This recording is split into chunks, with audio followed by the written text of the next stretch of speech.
Pueden sentarse.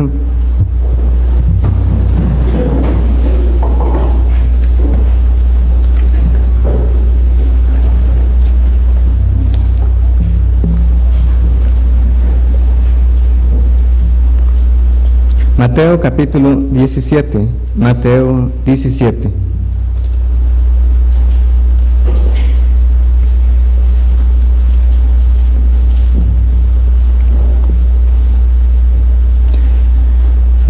Primero tengo que dar gracias a Dios porque esta semana en el trabajo prácticamente que nos habían sentenciado que iban a tocar horas extra, así, de una forma desmedida y todo, por un proyecto ahí que no anda muy bien, pero dichosamente no fue tanto así que no tuve que hacer tanto tiempo como el que hubiera pensado. Entonces tuve la oportunidad siempre de prepararme de una buena manera para el sermón y doy gracias a Dios por ello.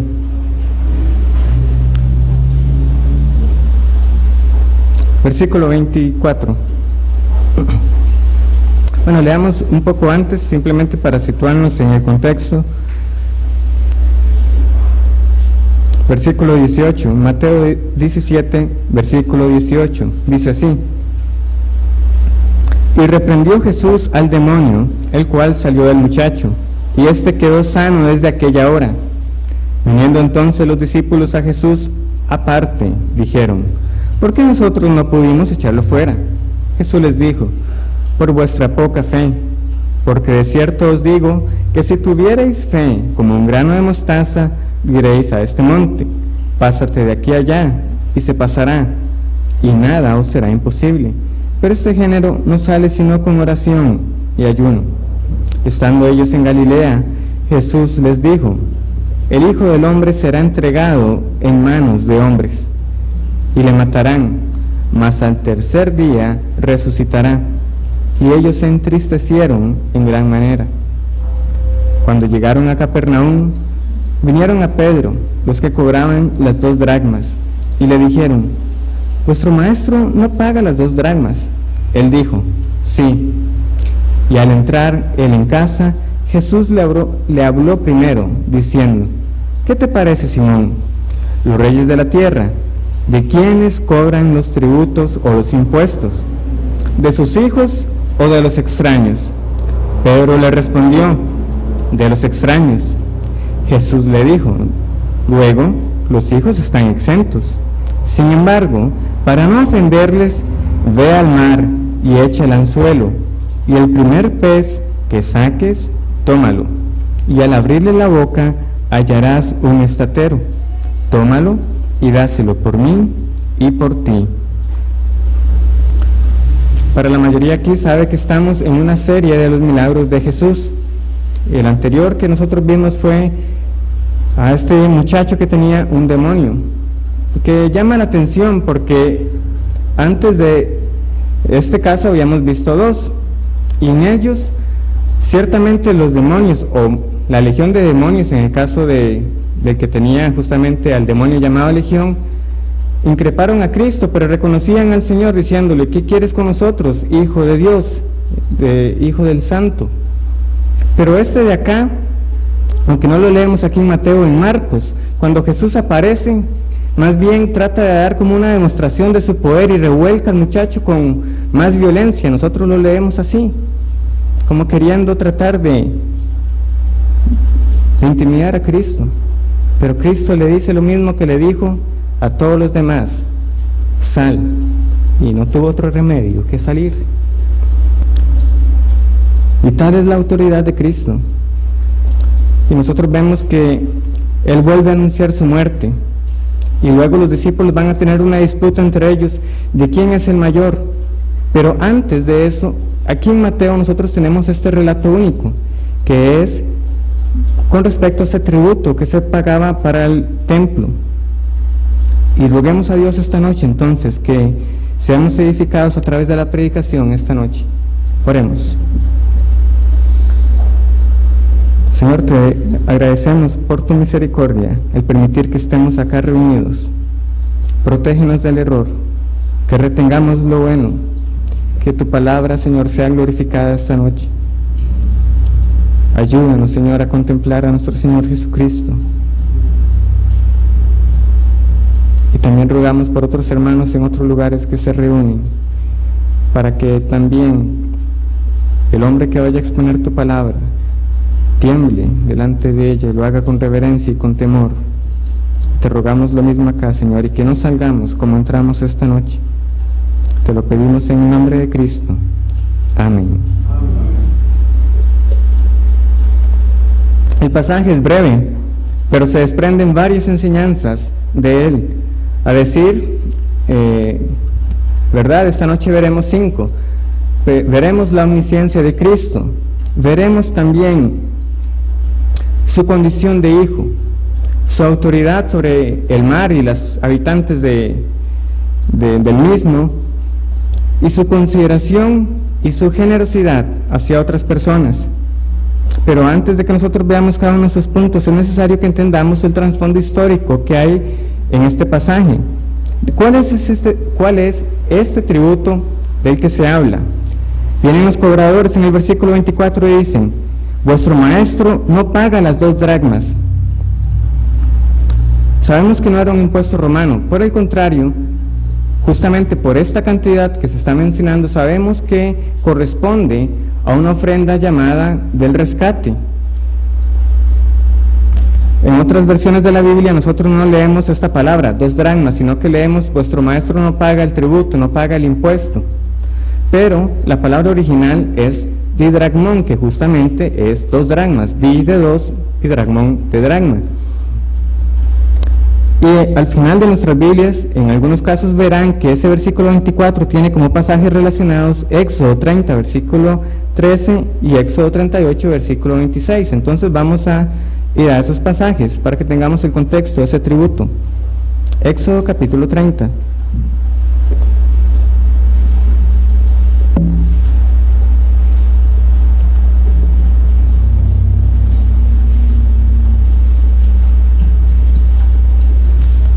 Éxodo 30, versículo 12, dice así: cuando tomes el número de los hijos de Israel, conforme a la cuenta de ellos, cada uno hará a Jehová el rescate de su persona. Cuando los cuentes, para que no haya en ellos mortandad cuando los hayas contado. Esto hará todo aquel que sea contado, medio ciclo, conforme al ciclo del santuario. El ciclo es de 20 jeras. La mitad de un ciclo será la ofrenda a Jehová. Todo el que sea contado de 20 años arriba dará la ofrenda a Jehová. Ni el rico aumentará, ni el pobre disminuirá del medio ciclo, cuando dieren la ofrenda a Jehová, para hacer expiación por vuestras personas. Y tomarás de los hijos de Israel el dinero de las expiaciones, y lo harás para el servicio del tabernáculo de reunión, y será por memorial a los hijos de Israel delante de Jehová, para hacer expiación por vuestras personas. Vamos al capítulo 38.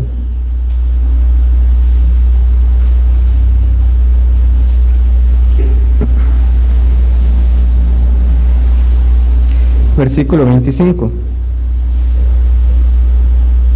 Y la plata de los empadronados de la congregación fue 100 talentos y 1775 ciclos, según el ciclo del santuario, medio ciclo por cabeza, según el ciclo del santuario, a todos los que pasaron por el censo, de 20 años arriba, que fueron 603.550. Hay un pasaje adicional y vamos a verlo brevemente. Segundo libro de Crónicas, capítulo 24.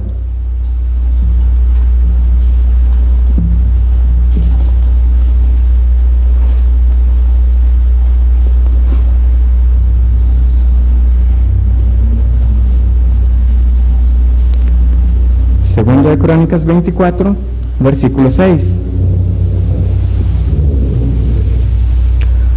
Por lo cual el rey llamó al sumo sacerdote Joiada y le dijo: ¿por qué no has procurado que los levitas traigan de Judá y de Jerusalén la ofrenda que Moisés, siervo de Jehová, impuso a la congregación de Israel para el tabernáculo del testimonio, porque la impía Atalía y sus hijos habían destruido la casa de Dios, además habían gastado en los ídolos todas las cosas consagradas de la casa de Jehová. Mandó pues el rey que hiciesen un arca, la cual pusieron fuera a la puerta de la casa de Jehová, e hicieron pregonar en Judá y en Jerusalén que trajesen a Jehová la ofrenda que Moisés, siervo de Dios, había impuesto a Israel en el desierto. Con el tiempo, esta ofrenda dejó de ser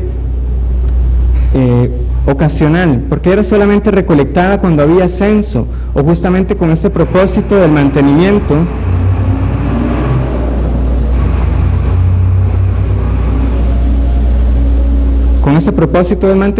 del templo. Para esta época ya de Jesús se había convertido en un impuesto anual, o sea, cada año las personas tenían que tributarlo. No obstante, no era obligatorio tampoco, no había consecuencias legales por no pagarlo, pero vemos que sí hubo ese cambio, porque los censos, además, hermanos, nosotros aprendemos que no se realizaban anualmente, eran solo cuando Dios los ordenaba. Tenemos el ejemplo del rey David, que él mandó a hacer un censo cuando no se le había mandado hacerlo, y los hombres de él le dijeron: pero Señor, añada Jehová Dios miles más de los que ya tienes, ¿por qué vas a cometer este pecado contra Israel? Y es interesante porque nosotros tenemos una gran lección en cuanto a la soberanía de Dios, porque cuando uno lee el pasaje en 2 de Samuel, uno lee que fue Dios en su ira que provocó que David hiciera el censo, pero cuando uno lo lee en Crónicas, leemos que fue Satanás el que instó a David a hacerlo, lo cual nos demuestra que Satanás está bajo el mando de Dios y es usado para sus propósitos. Pero el punto es, los censos tampoco eran una actividad que se hiciera anualmente. Y ya con esto hay otro cambio además, ya no estaban estos ciclos que se usaban, sino que ahora vemos que se usaba un equivalente. 2 dracmas equivalían a ese medio ciclo que se cobraba antes, pero tampoco era el monto exacto, y no tanto que fuera el monto exacto, perdón hermanos, no era esa la idea, sino que ahí era donde entraban los cambistas, porque era una ofrenda para el templo, y esta tenía que ser dada en los ciclos, y entonces estaban ellos con el negocio de convertir las monedas de los dracmas al ciclo del santuario. Pero entonces la pregunta es, ¿por qué estos hombres le preguntan a Pedro y no a Cristo? Vuestro maestro no paga las 2 dracmas. No tenemos todas las razones en el texto. Es posible que hubieran querido evitar una vergüenza pública para el Señor, de buscarlo enfrente de todos y decirle: hey, usted no ha pagado las 2 dracmas. O vieron a Pedro y ya que lo encontraron por ahí, vieron en él una persona que podía responderle esa pregunta, siendo que él era un discípulo de Cristo. Pero hay algo interesante cómo ellos le llaman al Señor. Ellos dicen vuestro maestro, y maestro con M mayúscula. Muchas personas reconocieron en Cristo que no era un maestro ordinario. Los discípulos en reiteradas ocasiones dijeron maestro. Muchas personas que acudieron a Cristo por un favor también le llamaron así. Uno de los más memorables es el joven rico, que no solamente le dice maestro, sino le dice: maestro bueno, ¿qué haré para heredar la vida eterna? Pero así como este joven rico, muchas otras personas pudieron decirle maestro al Señor, pero no pudieron decir mi maestro. Ellos no dijeron: nuestro maestro paga las 2 dracmas. Pedro, no, es su maestro, no es el mío. Sé que enseña, sé que es una persona en la cual está la sabiduría de Dios, pero no es mi maestro. Yo le pregunto esta noche, ¿usted vino a escuchar las palabras de algún maestro, de algún Dios, o del Dios de esta gente, o las palabras de Dios reveladas a través de las Escrituras? Y puede decir usted: de nuestro Dios, Lo único que podemos decir en defensa de estos cobradores es que quizás no hayan hecho la pregunta en un sentido destructivo, sino que ellos realmente querían saber si el Señor pagaba ese tributo o no. Pero esto nos lleva entonces al primer punto, es que toda esta situación no le era desconocida a Cristo, y vemos entonces su omnisciencia. Porque veamos lo que pasa en el versículo 25. Pedro responde: sí. Y al entrar él en casa, Jesús le habló primero diciendo: ¿qué te parece, Simón? Los reyes de la tierra, ¿de quiénes cobran los tributos o los impuestos? ¿De sus hijos o de los extraños? Pedro le respondió: de los extraños. Jesús le dijo: luego los hijos están exentos. Sin embargo, para no ofenderles, ve al mar y echa el anzuelo, y el primer pez que saques, tómalo, y al abrirle la boca hallarás un estatero. Tómalo y dáselo por mí y por ti. Y lo vemos de dos maneras, hermanos. Lo vemos al Señor prediciendo: Pedro, usted va a ir al mar, usted va a echar el anzuelo, y el primer pez que salga, ese tendrá la moneda. Tómela y vaya y pague. Porque muchas veces pensamos nosotros del saber de todas las cosas del Señor como solamente las cosas pasadas, y eso es cierto. Nosotros notamos en el caso de la mujer samaritana, cuando se encontró con Cristo, que Él le pregunta: ¿y cómo está su marido? Y ella le dice: no, pues no tengo marido. Y el Señor le dice: pues bien has dicho, pues el que tienes no es tu marido, y los 5 anteriores tampoco. Y ella no le queda más que decir: me parece que eres profeta. Y cuando va a testificar a la ciudad dice: he aquí un hombre que me ha dicho todo cuanto he hecho. Pero no se limita a los eventos pasados. Lo vemos al Señor diciendo con detalles lo que va a suceder en unos momentos. Y también lo vemos como Él conoce en el preciso momento lo que iba a pasar, porque en lo que entra Pedro, Él ya sabe lo que Pedro le iba a venir a contar. Y hermanos, esto fue nuevo para mí, porque muchas veces yo leía este pasaje sin duda de una manera descuidada, porque yo me había imaginado que Jesús iba con Pedro y que fue que se los toparon, que iba Pedro con Cristo, y entonces llegan los cobradores y le dicen: su maestro paga las 2 dracmas, pero vemos que ellos solamente se dirigen a Pedro. Lo vemos en el versículo 24, dice: vinieron a Pedro. Y en el versículo 25 dice: y al entrar él en casa. No dice entraron en casa. Cristo en ningún momento estuvo en ese encuentro, en ese diálogo. Y sin embargo él supo todo lo que pasó, porque le dijo a Pedro: ¿qué te parece? ¿A quién deberían cobrarle los impuestos los reyes? ¿A los hijos o a los extraños? El Señor sabía todo lo que había pasado, y no solo eso, sabía que en el corazón de Pedro, apenas abriera la puerta, lo que le iba a decir: Señor, me aparecieron unos hombres cobrándome. Pero él se le adelantó. Esa palabra que nosotros leemos ahí que dice: le habló él primero, es una palabra que también podríamos traducir: se le anticipó.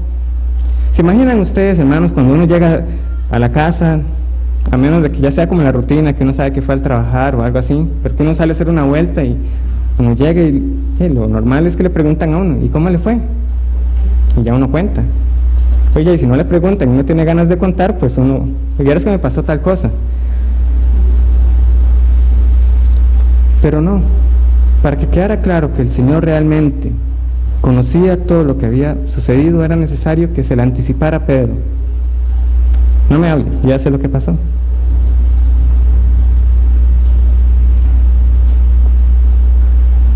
¿Y qué fue lo que él le dijo? ¿A qué viene esta pregunta que el Señor hace? ¿A quién deben cobrar los impuestos o los tributos los reyes de la tierra? ¿A los hijos o a los extraños? Eso también debería llamarnos la atención, porque este dinero que era recolectado, ¿a quién se le cobraba? Era a todas las personas mayores de 20 años y que fuera contado dentro del pueblo. No era solamente un impuesto para los extranjeros, era más bien un impuesto para los hijos de Israel. Pero entonces Cristo dice: ¿A quién debe cobrársele? Y si nosotros estiramos más este ejemplo que él está dando, podemos caer en ciertos absurdos teológicos. Por ejemplo, los papistas tratan de decir entonces, vean, cuando el Señor da este ejemplo de los reyes y los hijos y los extraños, él también está incluyendo a Pedro en esta respuesta. Entonces Pedro compartía una categoría con Cristo y por eso él es designado el Papa, la Iglesia.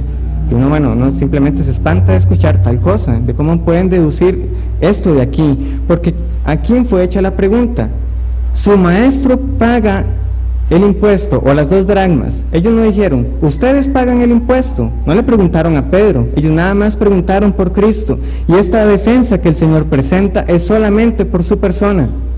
No que nosotros no seamos hijos de Dios, pero Cristo es el Hijo de Dios, en un sentido que nosotros jamás lo podemos ser, porque Él ha sido engendrado en las profundidades de la eternidad, por decirlo de una manera. Mi hijo eres tú, yo te he engendrado hoy.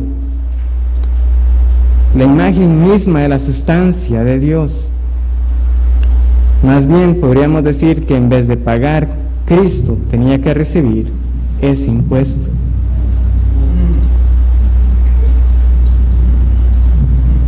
Pero no solamente con esa razón que Él está dando. ¿Cuál era el propósito? Era para el mantenimiento del templo, ¿verdad? Vayamos a Juan capítulo 2.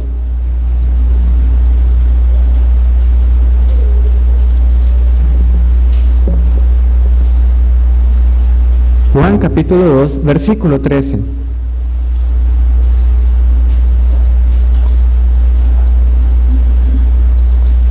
Estaba cerca la Pascua de los judíos, y subió Jesús a Jerusalén, y halló en el templo a los que vendían bueyes, ovejas y palomas, y a los cambistas allí sentados. Y haciendo un azote de cuerdas, echó fuera del templo a todos, y las ovejas y los bueyes, y esparció las monedas de los cambistas, y volcó las mesas. Y dijo a los que vendían palomas, quitad de aquí esto, y no hagáis de la casa de mi Padre casa de mercado. Entonces se acordaron sus discípulos que está escrito, el celo de tu casa me consume. Y los judíos respondieron y le dijeron, ¿qué señal nos muestras, ya que haces esto? Respondió Jesús y les dijo, destruid este templo, y en 3 días lo levantaré. Dijeron luego los judíos, en 46 años fue edificado este templo, ¿y tú en 3 días lo levantarás? Mas él hablaba del templo de su cuerpo. Por tanto, cuando resucitó de entre los muertos, sus discípulos se acordaron que había dicho esto, y creyeron la escritura y la palabra que Jesús había dicho. El templo era la casa del Padre de Jesús. Pero mejor aún que ese templo, Cristo hablaba del templo de su cuerpo. Por uno u otro lado, parece que llegamos a la misma conclusión. Ese dinero, Cristo no tenía que pagarlo, más bien tenía que recibirlo. Pero Él entonces no quería ser ocasión de tropiezo para esos cobradores. Y para demostrar justamente su divinidad, su condición de hijo, Él entonces da otra muestra de su autoridad sobre la creación. Y nosotros lo vemos justamente en la manera en que Él va a pagar. ¿Qué manera de pagar? El Señor no sacó dinero de su bolsa, aunque sabemos que posiblemente no lo hubiera tenido. Pero Él demuestra que, en fin, este mundo le pertenece, porque por sus manos han sido hechas, y Él podía disponer de lo que es suyo cuando quisiera.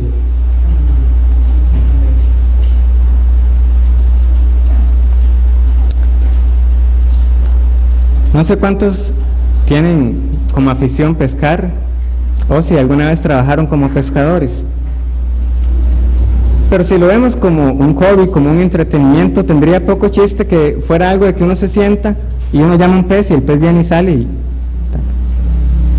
No tendría chiste. O sea, la gracia es ir, a la gente que le gusta eso, ponerse en una lancha, y ahí pasar horas, a ver qué cae.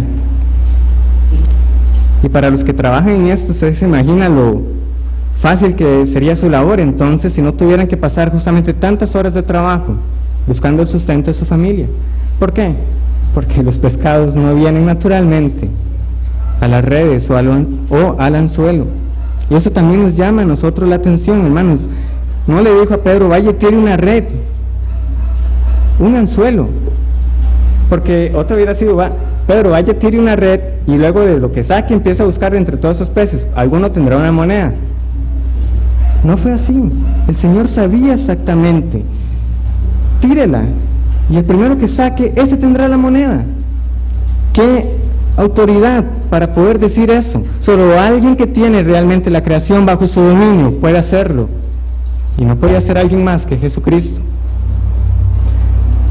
Ahora que leíamos en Éxodo 21, ¿qué decía el texto con respecto a los bueyes? Si usted ya sabía que era corneador, era mejor que lo tuviera encerrado. ¿Por qué? Porque por más amaestrado, por más dueño que usted fuera de ese buey, ya era su naturaleza que acorneara. Y en el momento que se le escapara podía suceder una desgracia. Ni aun los animales, hermanos, que nosotros llamamos domesticados, podemos decir que tenemos un 100% de obediencia todo el tiempo y desde que los tuvimos. No. La relación del hombre con la creación fue dañada desde la caída.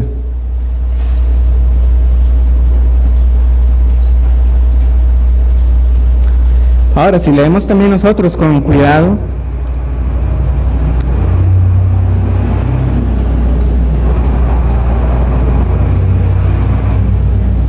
es cierto que no se nos cuenta lo que pasó después.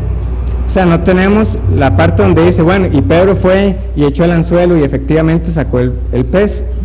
Pero nosotros no tenemos razón para dudar que en efecto haya sucedido así, porque de lo contrario, más bien nosotros tendríamos el registro de que Cristo hubiera mentido. Y eso no podría pasar inadvertido, porque estaría violando totalmente la integridad de su ser.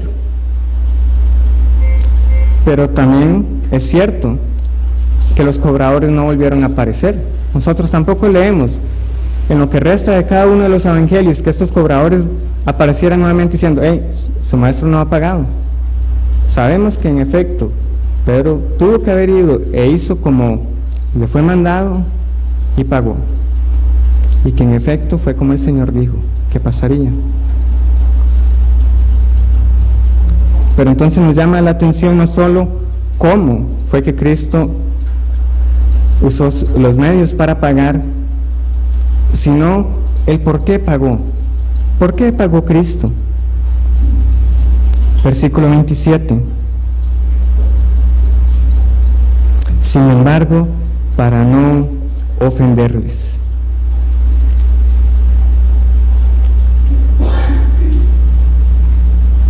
Nuevamente, posiblemente los cobradores no hayan sido malintencionados con su pregunta, pero aún si lo hubieran sido, que hubieran sido estas personas que realmente andaban detrás de la gente buscando que pagaran, Cristo tuvo consideración por ellos. Y dice entonces, para no ofenderles. La palabra griega es de donde nosotros tenemos la palabra escándalo. Ahora claramente ese sentido se ha perdido. Para nosotros escandalizarse es otra cosa totalmente. Pero cuando nosotros la vemos usada en el Nuevo Testamento, siempre es usada en el sentido no de ofender, de que ellos se hubieran enojado, sino en el sentido de tropiezo. Aquí podríamos leer más bien, sin embargo, para no causarles tropiezo, ve y págales. El Señor no quería que ser un obstáculo o un impedimento para estas personas, porque ellos desconocían quién era Él realmente. Y pensémoslos en este caso, ciertamente una situación hipotética. En el ejemplo que Cristo nos está dando aquí, pasa el tiempo, Cristo resucita, y estos hombres que cobraron se enteran de ese evento. ¿Cómo? ¿Aquel que se hacía llamar el Hijo de Dios ha resucitado? ¿Y Él nos pagó a nosotros el impuesto? Hubiera sido de gran testimonio. Hubiera sido muy distinto que Cristo hubiera armado una revuelta por sus derechos. Yo no tengo que pagar eso. Ustedes no saben quién soy yo.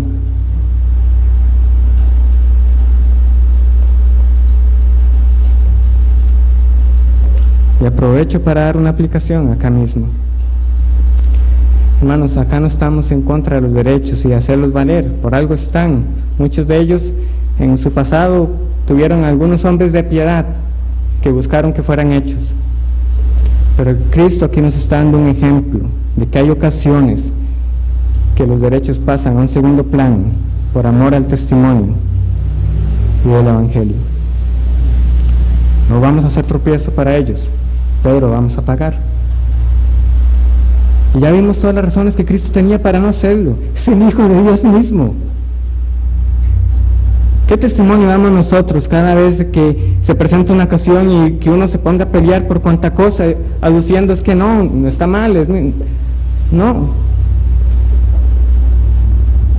Es preferible, por nuestro testimonio, de lo que el Señor ha hecho en nuestras vidas, imitarlo a Él también en esto, de que nuestros derechos pasan a un segundo plano, por amor a las almas.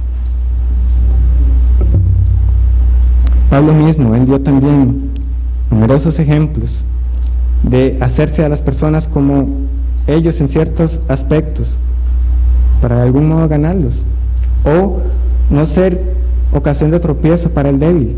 Si no tengo que comer carne para que un hermano no tropiece, no lo haré.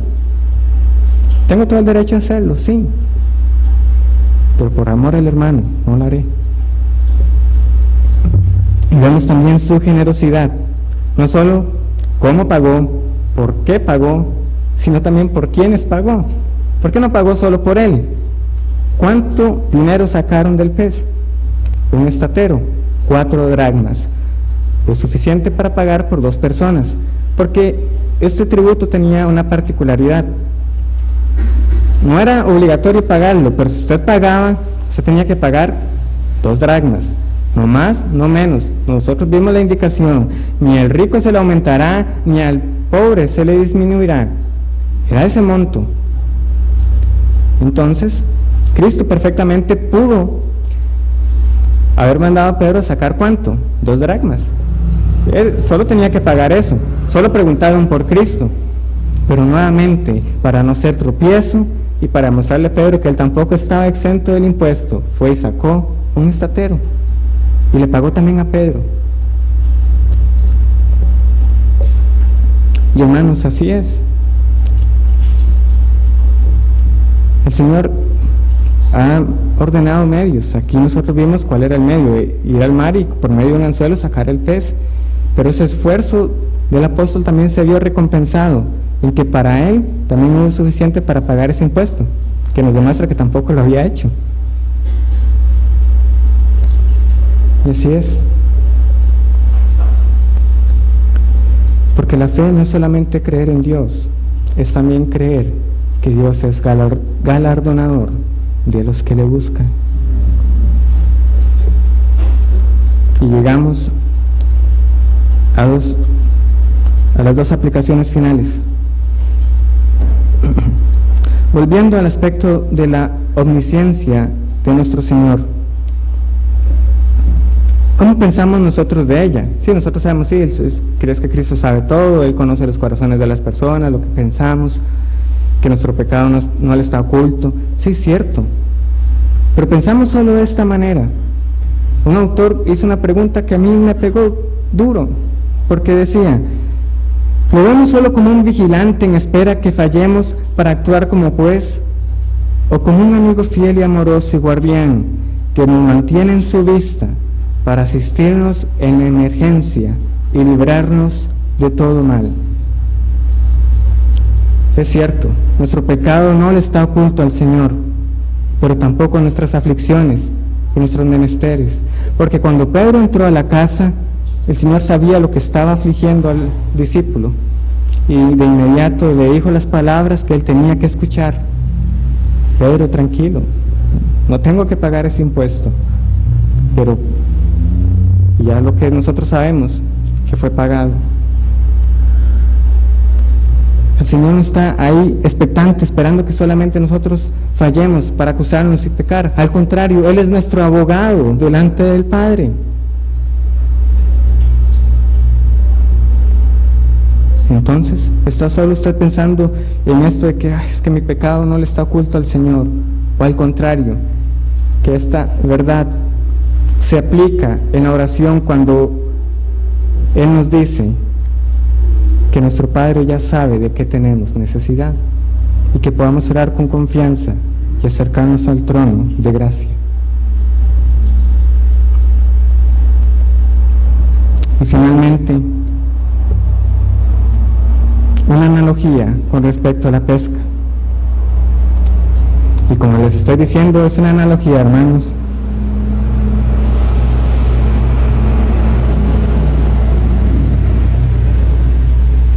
Si nos ponemos a desmenuzar los detalles de esta pesca, es posible que la destruyamos del todo.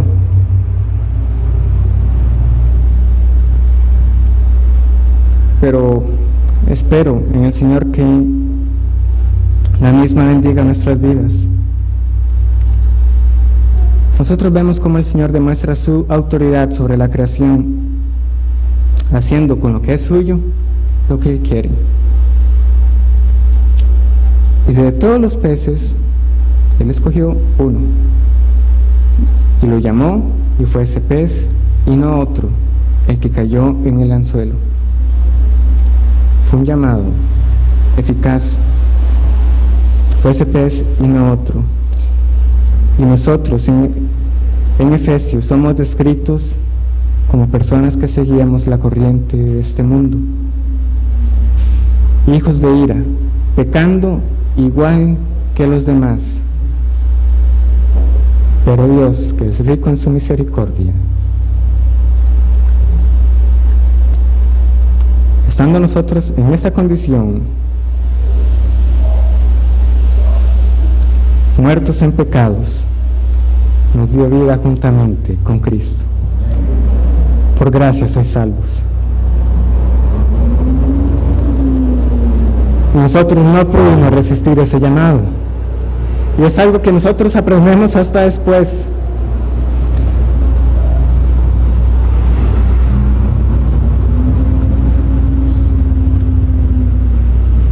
Cristo es un gran pescador.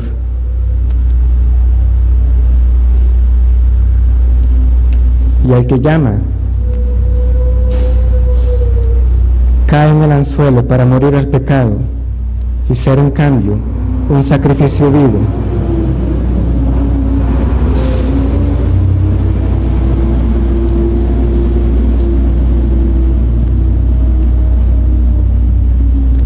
Pregúntese usted, ¿por qué no ha caído en el anzuelo del Evangelio? Y dése cuenta que esa dureza de corazón solo puede ser tratada por Cristo. Y yo le invito esta noche a que acuda a Él, que acuda a Cristo hoy. Oremos.